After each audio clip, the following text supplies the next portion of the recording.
Ready. You guys good? Well, Oh, you guys can smile, Jesus. well, Henry, I guess this is the last time. Hold on, the former king. Well, Henry, this is going to be the last time we'll really get to talk to you in a setting like this. So I know we talked to you yesterday, but now that fight week has begun, are you kind of taking a little bit of it in? Like, this is the last time I'm going to have to do partner, the last time I have to do media day. Has any of that kind of set in to you? Um, I, I guess it's more of what I talked about yesterday, just more of that gratitude, more of the people that fly out, even you guys, even the fact that you guys take time out of your busy schedules. A lot of you guys are probably fathers and, is there a woman? No, mothers maybe? Or whatever that may be. Just the time that you guys keep, the time that you guys give back to the sport, it means a lot. You know what I'm saying? Like it's so even with you guys, man. So I think it's been more of just that gratitude side, like knowing that your coaches leave for, a week at a time to go watch you perform, training partners from different parts of the world, like what they do. I think it's more of that. So if anything, I guess I appreciate it. Whether you guys take whatever I say and spin it or do whatever, I appreciate all of it. We never do that. Never. How would you compare this kind of retirement run to the Olympic one and then your last one in the UFC? Yeah, I think, and I was talking to Daniel about this. Like, I'm not that type of guy. Like, what I've learned about me is I'm an ultimate competitor, but even more so than a competitor, I like to conquer. Like, I'm a conqueror. Like, I'm able to just move on. You know what I'm saying? Like, I conquer it, I move on. Like, I do that. I did that with wrestling, never really missed it, even though it was like my first love. And then I did it with combat sports, and I knew that once I defended that second belt, I was like, all right, man, it's time for me to leave on top, you know? So that's kind of how it is, man. That's what I've learned about me is I can move on, bro. So I don't think I'm your typical guy to maybe ask some of these questions, dude. Payton was in here, and he said that when he was watching your fight against Song, he thought maybe you would retire after that one, and then after the eye poke, he was really disappointed because he thought you should go out on a win, and now he has to stand in the way of that. So, what do you make of his attitude towards this fight? Yeah, yeah, he's because I had Payne to come out which says a lot about him, dude. Like he came out to legit learn from me, for a few days. We had a chance to kind of and we talked about techniques, watch video, talk about the theatrics. I've always told Payne, he shouldn't. I was like, I want you to take over the King of Cringe, dude. I said, you got the hair, you got that dot on your front and back. He's like, just go straight, NWA. But obviously, everybody has their own style. But that could have been. And the fact that the fight ended the way it ended, like, I had even contemplated just calling it quits, but I didn't want to end it like that. Like, I want to end it with a fair shake. Me, first of all, having an even playing field and just fighting. He was in here and he said that there's nothing you've done that he felt cringe over because it's very hard to make him feel cringe, except he's very confused by your relationship with Moneyberg, and he said stay away from that guy. So I guess he's there. Nah, I think dude, Derek Moneyberg's a good dude, man. If you talk to Randy Couture and to a lot of these people that know him, because he also gives me a lot of business advice. Like, dude, if you're making that type of money in stocks, bro, like, numbers don't lie. Call him what you want to call him. The dude works. Jake Shields is his jiu-jitsu coach. But what I could say whenever we do go out and train, because he's a good friend of mine. I consider Derek a good friend, man. Like he's legit when it giving advice and things like that. The black belt stuff that you guys may want to talk about, like that's between him and Jake Shields. That's between him and his personal coach and that's between them. And I have to. But I personally think Payne would actually like D Money. I'm sure. You got to get everybody a shot, Payne. And then I have to ask, because you brought it up yesterday too. Brandon Moreno was just in here, and he said he saw that interview we did yesterday, and he was a little confused because he thought that rivalry was in the past. And if he saw you, he would shake your hand and wish you well moving forward. So is that someone that you still want to fight? Yeah, and he's probably right. I was probably just in on one yesterday. and maybe we'll shake hands. I think we're linking up, I think, tomorrow. So I think we can talk, man. I don't think we really had a chance to really sit down and actually, maybe the day will come. But the way that I took it, I've always thought that rivalry, that fight would have been great. He denied me a couple of times, even before I was champion. When everything happened between us, I wanted to fight him. The UFC was trying to make that fight between him. They're trying to make the fight between me and Brandon, but he chose Sergio Pettis in Mexico City. And I went up to him personally at the UFC retreat at that time, and I said, "Hey, man, let's fight." As a big brother, 'cause that's kind of how I felt to him. I was like, no. I think we ended in the most political way, and we fucking fight. You know what I'm saying? Because I was still a bit heated, but no, it's gone, bro. He's probably right. Dude, I'm dehydrated, bro. I'm hungry. I'm over it. Maybe we'll. Sorry, Brandon. And then just last one for me. A lot of other athletes that, they announce their retirement and then they do retire, they say they want to leave the sport in a better place than it was when they entered. Do you feel that you've left the sport or made changes to the sport and it's in a better place than when you started? Oh, of course. I mean, who saved an entire division from extinction? I mean, even if you think of that, like, thanks to the Triple C, thanks to the gimmick, the persona, the sport, the weight class was able to elevate. And I think that's one of the things that I'm probably the most proud of is legit going for it, despite the outcome. Like there's no ego, there's no pride. Like whatever the outcome was, I gave what I had, and I to the highest levels, whether in the promoting aspect of it, and also the fighting aspect of it. Henry, just wanted to know kind of like your mindset and just like the emotions. Like you're so used to winning, you've won at everything, and then you leave the sport in the middle of your prime. You come back and you haven't won since you've come back, right? So how has that like affected you? That's probably why I'm retiring. But not really. I think somebody brought it up to me. It's like I came back, 3-year layoff. I lost to Aljamain Sterling, split decision, which I don't know how the hell I lost that 5th. I really fucking don't, man. Like Derek Cleary, dude, I hope he ain't a judge, dude. Jesus, man. And then obviously I lost to the current champ, who is Marab, but look what he's doing. I'm not fucking. At least I won a round from him, and I fought him with the torn groin, and then I get poked in the eye. So, I mean, it is what it is. I think the diehards, people that really do know everything, like understand my position.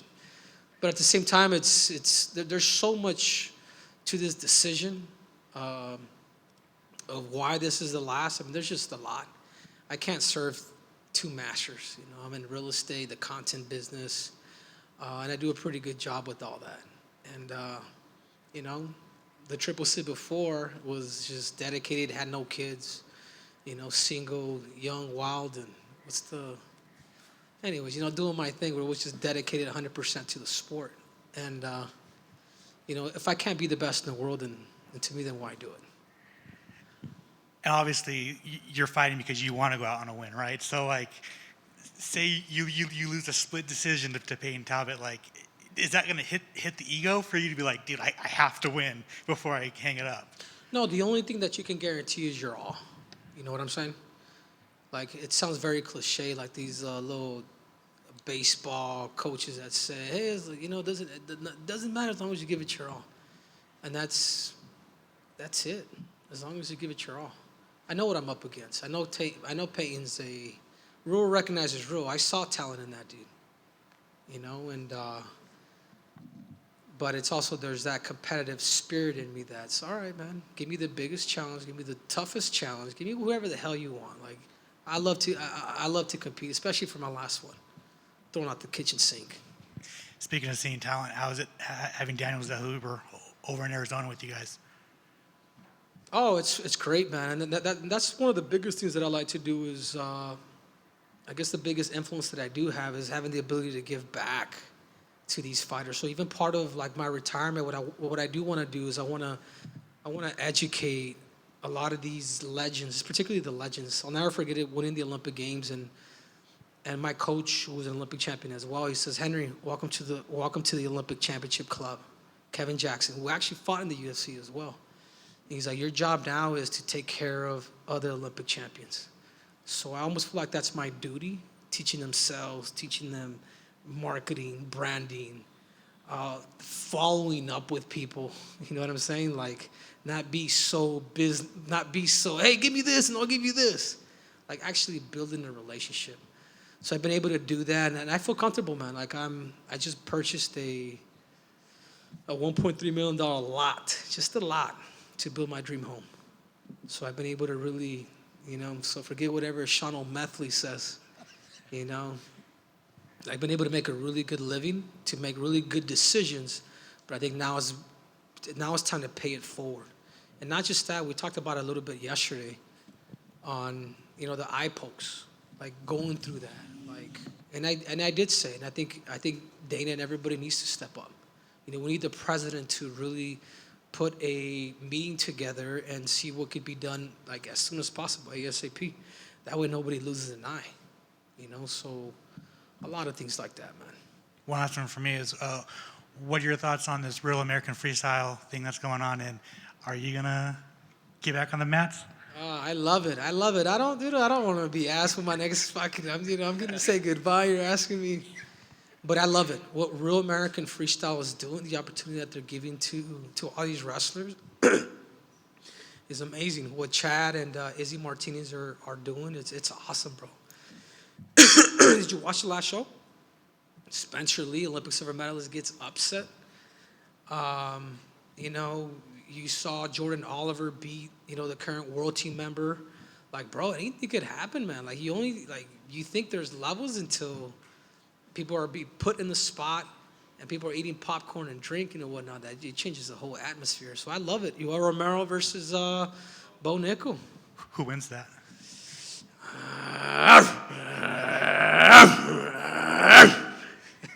I just wanted to do that. But I think Bo Nickel. I like Yoel, man. Yoel was one of my heroes, man, growing up. But dude, with the youth, I don't know, man. I wouldn't count out Yoel because, man, he's an athlete. He's a specimen, dude. Henry, you mentioned you've made a lot of good decisions, especially with money and things like that. When people are going to talk about your career and look back and maybe point out questionable decisions. I thought you were going to say Moneybird. You said money? No. But, one of the decisions maybe people will see as questionable is the timing of your first retirement. Now that you look back and, that's going to be a big discussion point around your career, do you have regrets for that moment? Do you think it was, something that was done at the wrong time? How do you look back at that and how it impacted everything? Every fighter wants to leave on top. Look at John Jones. He got offered $30 million. And I remember I talked to him for like a good 40 minutes, like right before he was kind of making his decision. Like, we're legit on the phone. I'm like, John, and one of the things that I did tell him was like, John, if I could tell you something, bro, if you're happy and you don't necessarily need the money, stay on top. Like, there's no need. Why? You lose one fight for people to troll you? Like, leave on top, man. There's something special about it. For that, even if it's $30 million. So we're legit. We're talking. I was like, John, you can make so much more money out of the game if you play your cards right. And I told him, like, link up with Shaquille O'Neal. Talk to him. Let him mentor you. Like how Shaquille O'Neal was able to use his likeness to get equity from these different businesses and actually make money. To where he's made more money, in business than he did it on the actual basketball court. So these are some of the things that I'm kind of talking about. And obviously, I'm not at that scale just yet, but that's where I would like to take it with a lot of these athletes, and particularly the ones that are lost a little bit. Like you talk about Zell Huber, like, yeah, man, just one conversation, come out, do the whole thing. He's like, damn, Henry, you're right. Like, I'm moving here. Like, I'm officially making that permanent move. So to me, it's freaking cool. So I guess why did you come back then if you felt like you were leaving on top at that point? Family. A legacy, a family over legacy, man. Like, I want my kids to be able to have just a better life than I did. I didn't need to, too, because I was making money, really good money, but I'm just, this is the fastest way to make it. And if my goal is this now, then this is what I have to do. You know what I'm saying? So it all goes back to what can I do for my kids and how can they be better? and protect. It's so that's what it was, quite honestly. So if you ask me, what do you regret? Probably maybe even coming back. You know what I'm saying? Because there's a specialness to it. Like even in wrestling, like I regretted coming back because I knew that I gave everything that I had in the sport so much that I legit started to hate it. You imagine being at the Olympic Games and you're like, dude, this is it. What if I don't win? You know what I'm saying? Like all these things are kind of running into your mind, and then you win. You're like, all right, goodbye. You know what I'm saying? Like goodbye, and I meant that. You know what I'm saying? It's like I go back to what I was saying earlier, is being a conqueror. You know what I'm saying? Like to a lot of people, oh, he still has it. Like Captain Eric's trying to get me to fight 10 more times, but he's not in me. He doesn't understand that because I still have that ability. But to me, it's there's a time and place, and plus I got 2 kids too. That I don't want to put that fear in them, like knowing that their dad is fighting. You know what I'm saying? That when I was a little kid, I remember that I didn't live in like the best neighborhoods. It's probably the worst neighborhood. But I remember seeing like these gang members fight. Like I was maybe about 7, 8, 9. I didn't want to leave, but I remember that my heart pumping. Like you know what I'm saying? Like I don't want that. I don't want that for my kids, particularly right now. Yeah, and that all seems very sincere, and I believe this is your intention, but you know how the fans in this sport work. You say your statements yesterday, and all the comments are like, he said this before, it's not actually true, like he's going to come back. What would you say to the doubter? I think Dana would cut me, dude, after this. so this is real. Yeah. Henry, just one kind of relating back to you, mentoring guys and like helping them out to be better, with their career and money-wise. Raul Rosas Jr. was recently on a podcast, and he admitted that he spent $20,000 in, I think, 2 weeks. What would you think about when you hear something like that? Yeah, I mean, I hope he learned his lesson. You're not rich with 20 G's, but you got to make those right decisions, man. Like, you have to, because time flies, man. Those watches, all that other stuff, them cars, like you just got to think of the future. And I think because I was raised so humble, like I was a kid, man, that went home starving. Like I'm one of 7 kids, man, raised by a single mother. And on top of that, at one point we lived with like Cuban refugees. Like, bro, no furniture, no food, like the whole 9. Like I understood the true meaning of what it's like to survive, So when I see stuff like that, I just don't feel like they lived through it to really understand it. So I think it's something more that's engraved in me that I just can't answer that. But he's gotta be careful. And plus he's young though. He's what is he, 20? Go ahead. I mean he's got time to kind of spoil and mess around if he wants to. There's gonna come a point where he's gonna have to really start buying land. Start doing other things to build passive income. I was just wondering, have you thought ahead to when you're, sitting on a porch as an old man talking to your grandkids? Do you talk about your journey to Olympic gold or UFC gold first? Which story maybe you're more proud of? The Olympics. The Olympics. Like you guys will probably agree now. I mean, look at who's getting opportunities to fight for a belt. That stuff does not exist in the Olympics. You're in a 16-man bracket. You don't know who the hell you're going to wrestle until the next day when they put the brackets out. So if you're truly the best in the world, okay, show it. Sometimes I feel like that's not the case here. And I'm very proud of becoming a 2-division champ, but doing something in the sport of wrestling, like I prefer being called an Olympic champ than a UFC champ, like 100%, because of what the sport has taught me, dude. It's not the actual, like everything from just life, dude. The humbleness, like going overseas and losing to some dude that you don't even know, dude that's unheard of, but that is really good at wrestling. Henry, right here, you mentioned your kids a couple times, and I wanted to ask, for daughter, probably no, but for your son Enzo, would you want him to compete in any sport, or you don't want him any close to any kind of sport? To the death. No, that's gonna be them. That's gonna be on them. I'm not that crazy dad. But what I do like doing is I do like playing with my kids a lot to make them athletes. So you know what I'm saying? Like I do, like they don't know it, but I'm playing too. I'm dropping them. They're doing this. They're constantly getting up. Little do they know I'm trying to build the athletes. But whatever they decide to, I would love for them to wrestle. That's something that I would like, but that's not up to me. I'm not hanging my hat on that. You know what I'm saying? So, but if they decide to one day, I have a little niche right now that's wrestling. I'm sorry, that's fighting. And she's Genesis Cejudo. She is 1-0, man. She looks so good. She looked a lot better than me in my debut. So I guess the legacy continues.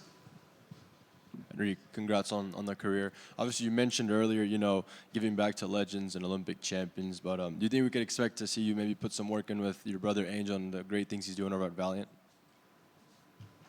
Yeah, my brother's one of the persons that I admire my brother Angel more than anybody in this world, dude. I've always, even when I was a kid, man, I wanted to be more like him, dude.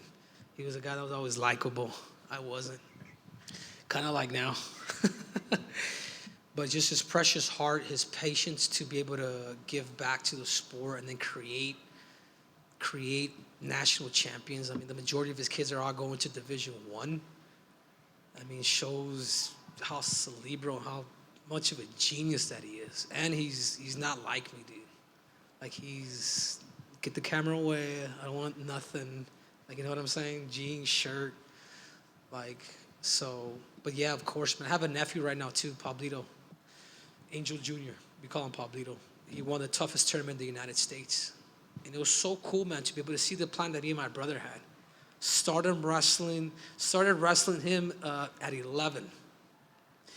Within a few years becomes the number one in the country.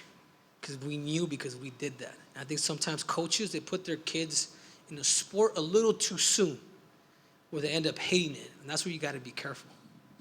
But we're able to do that, have my nephew be around the sport. You don't compete till you're about 11, bro. And if you want to do it, and then once he said, I want to do it, it ended up happening. So it's pretty cool, man. Right now he's being recruited by Penn State too. Like the biggest, dude, I'm stoked, man. Whatever he decides to do, like we're going to be there. Henry, nomás una en español.